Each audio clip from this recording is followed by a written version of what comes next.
Israël a rompu le cessez-le-feu qu'il y avait entre le Hamas et l'armée de Tsahal, alors que pourtant le Hamas a rendu tous les otages et n'a pas commis d'attentats supplémentaires depuis la mise en place de ce cessez-le-feu.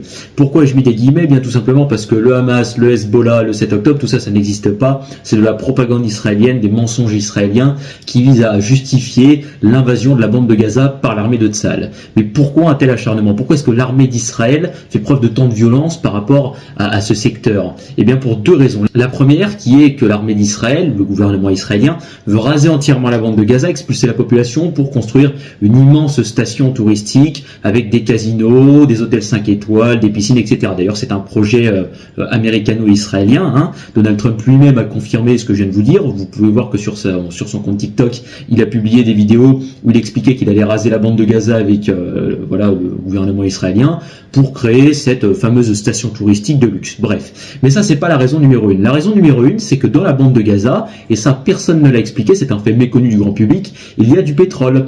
Et il y a l'ancien directeur de la DGSE qui a valorisé le rendement pétrolier annuel à 3 milliards de dollars. Donc 3 milliards de dollars par an pour un tout petit pays de rien du tout comme Israël, c'est quand même une somme assez importante.